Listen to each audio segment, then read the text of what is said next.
2019 সালে এটা পাবলিশ হয়েছিল মদের দোকান ওয়াকফ সম্পত্তির উপরে। কার 2019 সালে পশ্চিমবাংলায় ক্ষমতায় কে আছে এখন? যিনি বলছেন দিল্লিতে গিয়ে আন্দোলন করুন, ওয়াকফ নিয়ে গুতগুতি করবেন না, তার দলের লোকেরা ভাড়া দিয়ে খেত। ভাইপোর অফিসটা কোথায় বলুন একটু? কলকাতাতে ক্যামাক স্ট্রিট। কি বলেন একবার?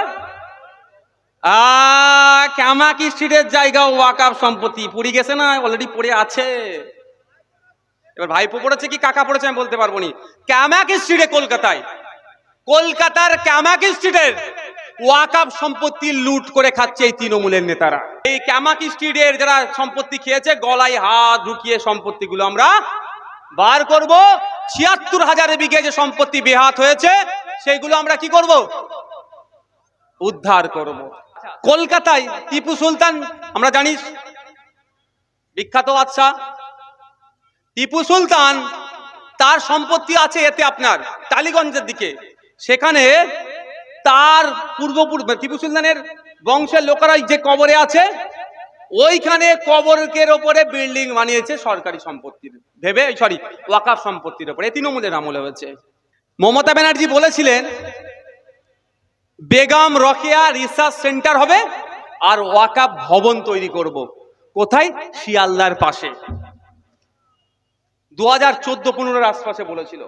দুর্ভাগ্য, যেটা শিলান্যাস করেছিল সেটা এখন অকেজো হয়ে গেছে, আর নতুন একটা ঈদ গাঁথেনি। যেখানে সংবিধান ইকুয়ালিটির কথা বলছে, সাম্যের কথা বলছে, নাগরিক অধিকারের কথা বলছে। আপনি যেই ধর্মেরই হতে পারেন না কেন, সংবিধানের 26 নম্বর আর্টিকেল আপনাকে ধর্মচারণের, ধর্মীয় প্রতিষ্ঠানের রক্ষণাবেক্ষণ, তাকে আগলে রাখা, পরিচালনার যেখানে পূর্ণ স্বাধীনতা দিয়েছে। শুধু মুসলিম সম্প্রদায়ের উপরে আজকে আঘাত আসছে মানে শুধু মুসলিমরা ভাববেন না নিজের উপরে আঘাত, এটা সংবিধানের উপরে আঘাত আসছে। তাই সংবিধানকে রক্ষা করার জন্য কোন মমতা মোদীর কারো কথা শোনার প্রয়োজন নাই। সংবিধান দেখানোর পথে আমরা প্রোটেস্ট করব, আইনি লড়াই করব। আপনার কলকাতা সুপ্রিম কোর্টে মাঠে ময়দানে শান্তিপূর্ণ লড়াই আমরা চালিয়ে যাব। মোদী মুসলমান মায়েদের জন্য, মুসলমান বিধবাদের জন্য, মুসলমান গরিবদের জন্য, মুসলমান বাচ্চাদের জন্য নাকি খুব চিন্তিত। মোদী চিন্তিত হয়েছে। আমি দেখো, এর আগে অনেক বিল হয়েছে। এই 2025 সালে এর আগে 13টা বিল হয়ে গেছে ভাই আমাদের পার্লামেন্টে। আমি কিন্তু অত সিরিয়াস দেখিনি, সরি আইন হয়েছে, অত সিরিয়াস দেখিনি। যেই শুনেছি মোদী নাকি মুসলমানদের ভালো করবে বলেছে, আমি এটা আইনটাকে একটু পড়তে হবে ভাই। আমার এমনি ধৈর্য একটু কম, তাহলে আইনটাকে আমি একটুখানি বেশি করে পড়ার চেষ্টা করলাম। যারা আমাদের মাস্টার সাহেব এসেছেন, আমাদের মধ্যে উপস্থিত হয়েছেন, আমাদের কার্যকারী সভাপতি শামসুল স্যার, আমাদের অ্যাডভোকেট জামির সাহেব, তো এনাদের সাথে একটু আলোচনা করতে লাগলাম যে আইনটাকে একটু নিয়ে একটু বিশ্লেষণ করা যাক, কি ভালো করতে চেয়েছে। ওরে বাবা, ভয়ঙ্কর ভালো চেয়েছে মুসলমানদের। আর আমি পৃথিবীর মধ্যে সব থেকে বোকা মুসলমান মোদীদের আমি বদনাম করছি, আপনার ভালো চেয়েছে, বুঝতে পেরেছেন?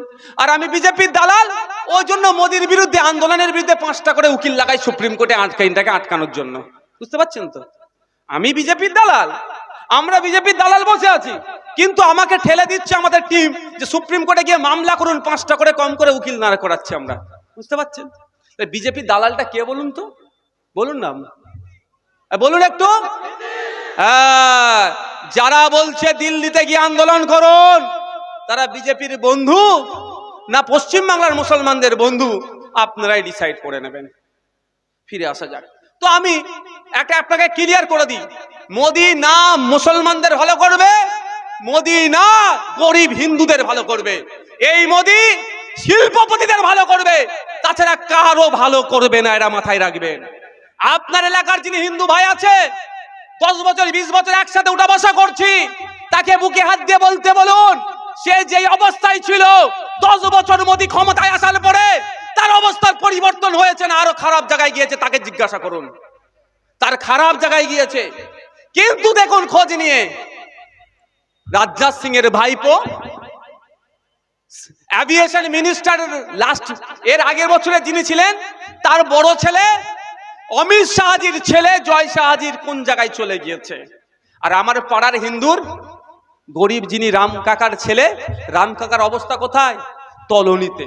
ঠিক একইভাবে 2011-এর আগে মুসলমানদের ভালো চেয়েছিল, নওশাদ সিদ্দিকীদের ভালো চেয়েছিল মমতা ব্যানার্জি।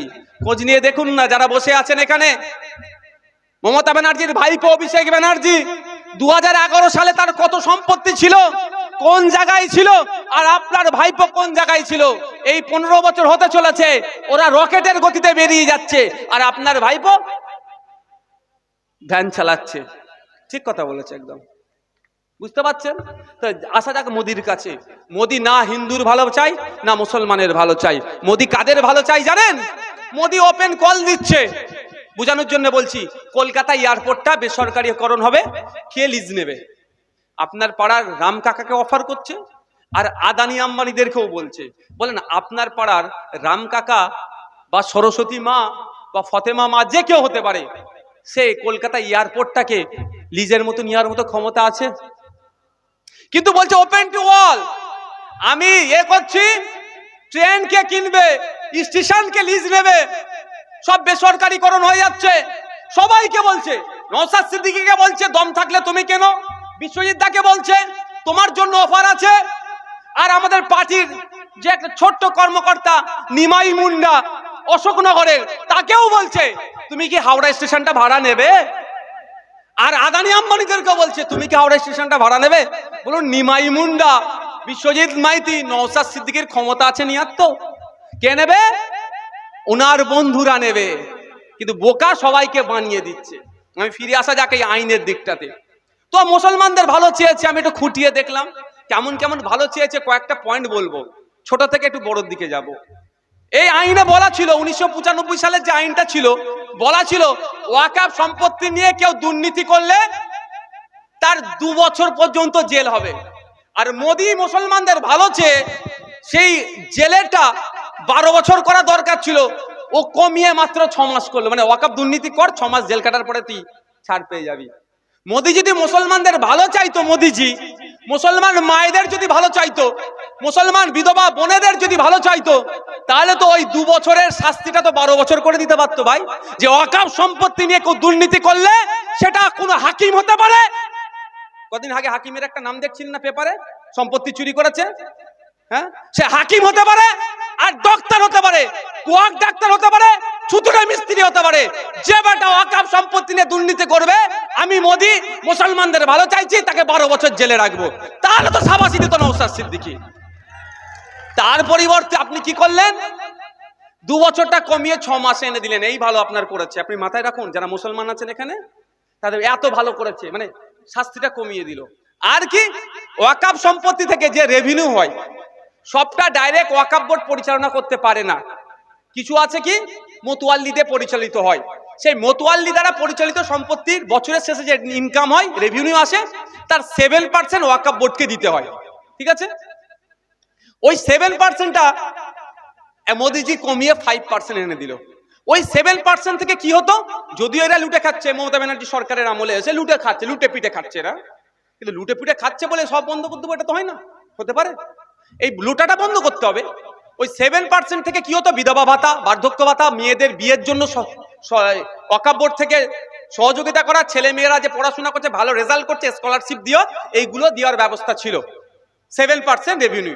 মোদি এসে ওয়াকফ বোর্ডকে দুর্বল করতে চাইছে। মোদি এসে মুসলমানদের ছেলেরা স্কলারশিপের জন্য আর না টাকা পায়, মুসলমানদের মেয়েরা যাদের বিয়ের জন্য সহযোগিতার পরিমাণ যাতে কমিয়ে দেওয়া যায়, সেই জন্য কি করলো? 5% করে দিল। মোদির এসে তো 14% করা দরকার ছিল। যত বেশি টাকা ওয়াকফ বোর্ডে যাবে, ওয়াকফ বোর্ড তত মুসলমানদের কাজ করবে, তাই তো? এই হচ্ছে মোদির ভালো। মোদি এসে কি ভালো খারাপ করলো? সরি, ওর ভাষায় ভালো, আমার ভাষায় খারাপ। কি খারাপ করলো? প্রিন্সিপাল অ্যাক্ট 1995 সালের। এই কারো খারাপ লাগছে ভাই? না তকবির দেবো, চলে যাবো, কোনটা করবো ভাই বলো? এখন তো না বলছেন, সবই হলো। তকবিরটা কেন দিলুনি ওয়াকফের মিটিং এ? বুঝতে পারছো নি? জুম্মার দিনে তো আপনারা নামাজ পড়তে যান, যারা মসজিদে যান, মুসলমান যারা নামাজে যান, তো নামাজের তকবির ছাড়া একটা এক্সট্রা তকবির দেন আপনারা? তাহলে ওয়াকফ বাঁচানোর জন্য এত তকবির দিচ্ছেন কেন? কে দিয়াচ্ছে? প্রত্যক্ষ পরোক্ষ কারা যুক্ত দেখুন। ওই চাইছে বিশ্বজিৎ দা, এরা যারা আমাদের পাশে আছে সব সরে যাক। এরা মাথায় রাখবেন, ঈদের নামাজে যাই বা 5 ওয়াক্ত নামাজে যাই, নামাজের মধ্যে তকবির ছাড়া কোনো জায়গায় তকবির দেন? হ্যাঁ, তাহলে এখন এত ঘন ঘন তকবির দিয়াচ্ছে কেন? বুঝতে হবে আপনাকে, এটা মোদির চাল। এটা মোদির চাল। মোদি চাইছে বেশি বেশি তকবির দেবে, হিন্দু মুসলমান আলাদা হয়ে যাবে, আর হিন্দু মুসলমান আলাদা করতে পারলে ওর বন্ধুদেরকে এই সম্পত্তিগুলো তুলে দিতে পারবে। এবার আপনি ভাবুন মোদির চালকে ফেলিওর করবেন না সাকসেস করবেন, না আপনাদের উপর নির্ভর করছে। যাক আসা যাক ফিরে 107 সেকশন 107 ছিল, যে সেকশনে বলা ছিল লিমিটেশন অ্যাক্ট এর ক্ষেত্রে প্রযোজ্য নয়। ইন্ডিয়ান লিমিটেশন অ্যাক্ট 1963 1963 সালে ভারতবর্ষে একটা লিমিটেশন অ্যাক্ট তৈরি হয়েছে। এটা অর্ডিনারি অ্যাক্ট, অনেক কিছু আছে তার মধ্যে জাস্ট আমি বলছি। এই জায়গার একটা কেউ মালিক তো এই জায়গাটার, এই মালিকটা যে কেউ হতে পারে। আমি যদি 12 বছর এই জায়গার কোনো একটা কোণে বসে ব্যবসা বাণিজ্য করছি বা যা ঘরপর করে থাকছি, তাহলে জায়গার মালিক থেকে যাচ্ছে কিন্তু সত্তার মালিক আমি হয়ে গেলাম। এটা লিমিটেশন অ্যাক্ট অনুযায়ী। তো আজ পর্যন্ত ভারতবর্ষের কোন ধর্মীয় সম্পত্তিতে 12 বছর কেন, 22 বছর কেন, 42 বছর কেউ থাকলেও লিমিটেশন অ্যাক্ট প্রযোজ্য ছিল না। এই যে চাকলার ধামের যদি কেউ সম্পত্তির উপরে 22 বছর ধরে বসবাস করে, চাকলা ধাম যে কোনো সময় তাকে তুলে দিতে পারবে, ওটা মামলা করলেও মামলা টিকবে না। এটা ওয়াকাফের ক্ষেত্রেও ছিল, এটা ওয়াকাফের ক্ষেত্রেও ছিল, কিন্তু মোদি আপনার ভালো চেয়ে ওই আইনটা তুলে দিল।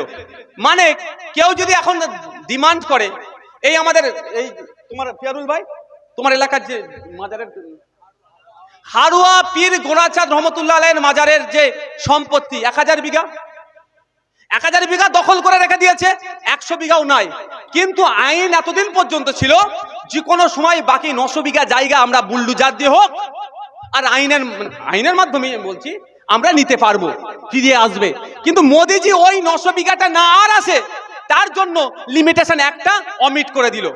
অর্থাৎ অর্ডিনারি সাধারণ মানুষের লোকের জায়গার উপরে যে আইনটা ছিল, যে আইন প্রযোজ্য, ওয়াকাফের সম্পত্তির উপরও সেই আইন প্রযোজ্য। এবার আমরা বিরোধিতা কেন করছি? আমাদের বিরোধিতা করার এটাই কারণ, এটা ধর্মনিরপেক্ষ রাষ্ট্র। গির্জার সম্পত্তির উপরে যদি লিমিটেশন অ্যাক্ট প্রযোজ্য না হয়, যদি আমাদের ধামের সম্পত্তির উপরে, মন্দিরের সম্পত্তির উপরে লিমিটেশন অ্যাক্ট নাই, গুরুদুয়ারা সম্পত্তির উপরে লিমিটেশন অ্যাক্ট নাই, তাহলে আপনি ওয়াকাফের উপরে কেন লিমিটেশন অ্যাক্টটা আপনি চাপ করছেন? বুঝতে পারছেন না? তাহলে মোদি এখানে অন্যায় করছে। মোদি কি করছে? ভবিষ্যতে আপনি ওয়াকাফ না করতে পারেন তার রাস্তা চিরতরের জন্য বন্ধ করে দিয়েছে এই আইনে। এই ওয়াকাফ করার জন্য কে দেখতো না? ওয়াকাফ করার জন্য কে ওয়াকাফ করছে দেখতো না। মোদি এসে কি করেছে জানেন? ভয়ঙ্কর করেছে একটা। ইসলামের মধ্যে যেটা নাই সেটাও মোদি করে দিয়েছে। প্র্যাকটিসিং ইসলাম। শেষ লাস্ট 5 বছর ধরে আপনাকে প্র্যাকটিসিং ইসলামের মধ্যে থাকতে হবে। যদি আপনি 5 বছর ধরে প্র্যাকটিসিং ইসলামের মধ্যে থাকেন তাহলে আপনি ওয়াকফ করতে পারবেন, নালে পারবেন না। 2 থেকে 300 বছর। কিন্তু আমি দায়িত্ব নিয়ে বলছি 7 গম্বুজ মসজিদের আপনি কাগজ বার করতে পারবেন না ওয়াকফের। কারণ কেন বলুন? 7 গম্বুজ মসজিদটা যে তৈরি করেছে, সেই তৈরি করে গ্রামের মানুষকে বলেছে তোরা দিয়ে দিলাম, অফ করে দিলাম, তোরা নামাজ পড়বি। কেউ আটকায়? আপনার দাদু তার দাদু তার দাদু নামাজ পড়ে পড়ে আসছে। মোদিজির এখন পছন্দ হয়েছে এই 7 গম্বুজ মসজিদটা যেখানে আছে ওই জায়গাটা। কিভাবে নেবে? মোদিজি বলছে ওয়াক বাই ইউজারটা আর চলবে না। কিন্তু ওয়াক বাই ইউজার যে 7 গম্বুজ মসজিদটা মৌখিক যিনি দান করে গিয়েছেন, তিনি সংবিধানের মধ্যে থেকে দান করেছেন না সংবিধানের বাইরে থেকে দান করেছে? বলুন আপনারা, বলুন। সংবিধানের মধ্যে থেকে দান করেছে, কারণ যে আইনের মধ্যে থেকে করেছে। Waqf by user, Indian evidence act 1872 সালের যে আইনটা তৈরি হয়েছে সেখানে বলা আছে মৌখিক দান বৈধ। ইন্ডিয়ান কন্ট্রাক্ট অ্যাক্ট 1872 সালে তৈরি হয়েছে, সেখানেও ওয়াক বাই ইউজার বৈধ। Indian transfer of property act 1852 সালে 1882 সালে তৈরি, সেখানেও বলা আছে মৌখিক দানটা হেবাটা বৈধ। এছাড়াও সুপ্রিম কোর্টে অনেক জাজমেন্ট আছে মৌখিক দানের উপরে। আমি একটা জাস্ট বলেছি, মোহাম্মদ হেসাবউদ্দিন বনাম মোহাম্মদ হেসারউদ্দিন মামলা 1884 সালের, সেখানেও জাজমেন্ট এসেছে। লেটেস্ট 2000 সালের একটা মামলা রায় এসেছে, লিয়াকত আলী বনাম মোহাম্মদ জামিল মামলা। এই মামলায় সুপ্রিম কোর্ট রায় দিয়েছে ওয়াক বাই ইউজার বৈধ। আর মোদিজি কি বলছে? ওয়াক বাই ইউজার অবৈধ। এবার কবে থেকে অবৈধ? এই 300 বছর আগে যেটা দিয়েছে সেই দিন থেকে অবৈধ। যদি মোদিজি বলতো আইন যদি বলতো যে আইন পাস হচ্ছে এরপর থেকে মৌখিক দান একটাও নেওয়া যাবে না, তাহলে ভাই আমরা মৌখিক করতাম না। আমার বাপ দাদু মৌখিক কেন করেছে? আইন ছিল বলে মৌখিক করেছে। এখন আপনি আইন বন্ধ করে দেবেন, মৌখিক করব না। কিন্তু এটার কারণ কি? ভারতবর্ষের যা ওয়াকাফ প্রপার্টি আছে তার 50% কি জানেন? মৌখিক।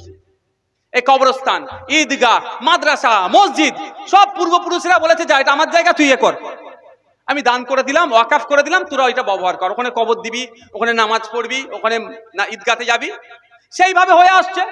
এইটাই এখন নজরে পড়েছে। ভারতবর্ষের যে 8 লক্ষ একর মতো সম্পত্তি আছে না, ওই সম্পত্তির মধ্যে 4 লক্ষ একর সম্পত্তি হচ্ছে মৌখিক।